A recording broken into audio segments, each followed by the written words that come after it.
Chapter 17 Experiments in Dietetics.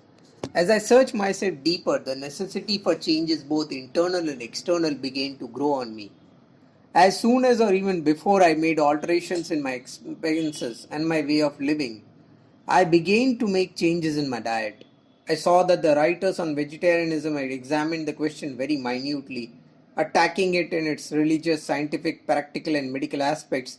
Ethically, they had arrived at the conclusion that man's supremacy over the lower animals meant not that the former should prey upon the later, but that the higher should protect the lower, and that there should be mutual aid between the two as between man and man.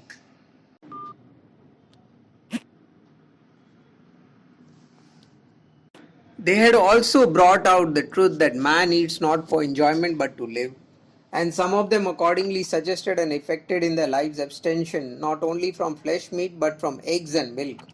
Scientifically, some had concluded that man's physical structure showed that he was not meant to be cooking, but a frugivorous animal, that he could take only his mother's milk and as soon as he had teeth should begin to take solid foods. Medically, they had suggested that the rejection of all the spices and condiments. According to the practical and economic argument, they had demonstrated that a vegetarian diet was the least expensive. All these considerations had their effect on me, and I came across vegetarians of all these types in vegetarian restaurants. There was a vegetarian society in England with a weekly journal of its own. I subscribed to the weekly, joined the society, and very shortly found myself on the executive committee. Here I came in contact with those who are regarded as pillars of vegetarianism and began my own experiments in dietetics. I stopped taking the sweets and condiments I had got from home. The mind having taken a different turn, the fondness for condiments wore away, and I now relished the boiled spinach which in Richmond tasted insipid, cooked without condiments.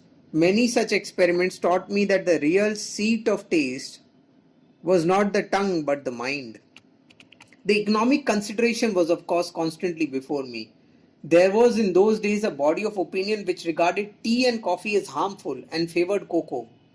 And as I was convinced that one should eat only articles that sustained the body, I gave up tea and coffee as a rule and substituted cocoa. There were two divisions in the restaurant I used to visit. One division, which was patronized by fairly well-to-do people, provided any number of courses from which one chose and paid for a la carte, each dinner thus costing from 1 to 2 shillings.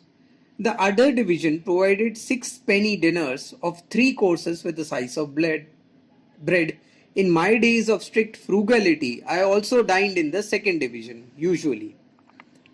There were many minor experiments going on along with the main one, as for example giving up starchy foods at one time, living on bread and fruit alone at another, and once living on cheese, milk and eggs. The last experiment is worth noting. It lasted not even a fortnight. The reformer who advocated starchless foods had spoken highly of eggs and held that eggs were not meat. Now it was apparent that there was no injury done to living creatures in taking eggs. I was taken in by this plea and took eggs in spite of my vow. But the lapse was momentary. I had no business to put a new interpretation on the vow. The interpretation of my mother who administered the vow was there for me.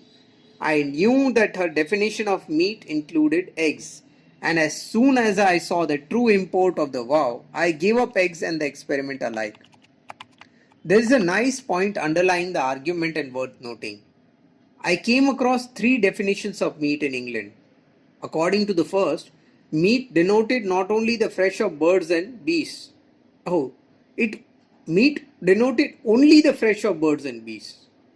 Vegetarians who accepted that definition abjured the flesh of birds and meats but ate fish, not to mention eggs.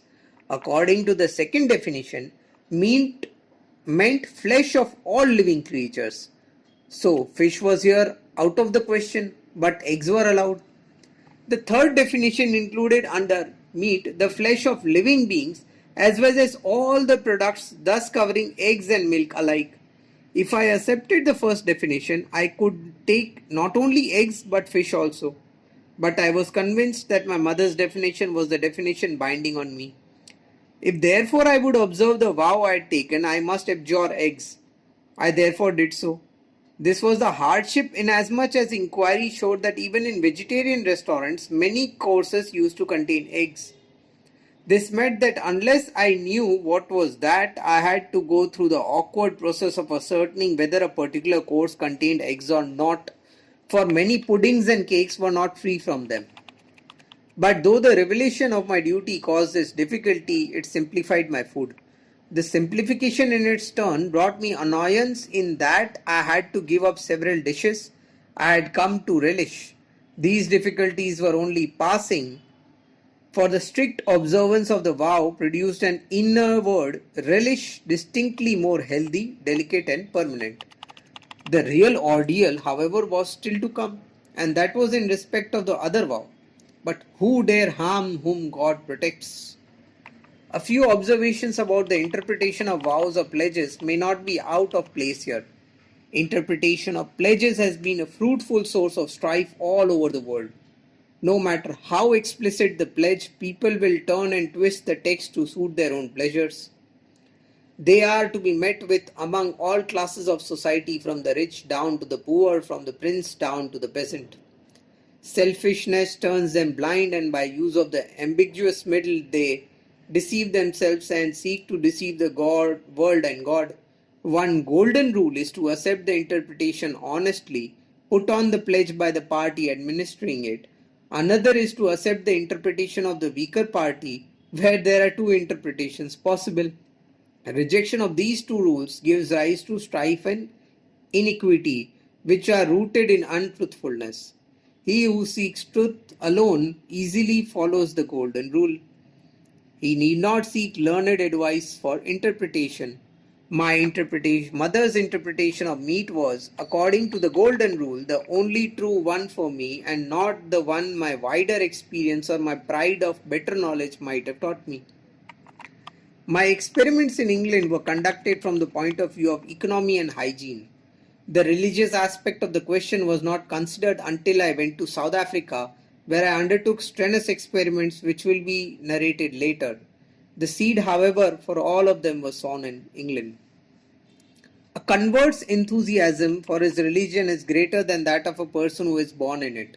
Vegetarianism was then a new cult in England, and likewise for me, because, as we have seen, I have gone through there a convinced meat eater and was intellectually converted to vegetarianism later. Full of the neophyte's zeal for vegetarianism, I decided to start a vegetarian club in my locality, Bayswater. I invited Sir Edwin Arnold, who lived there, to be a vice president. Dr. Oldfield, who was the editor of The Vegetarian, became president. I myself became the secretary. The club went well for a while, but came to an end in the course of a few months. For I left the locality according to my custom of moving from place to place periodically. But this brief and modest experience gave me some little training in organizing and conducting institutions.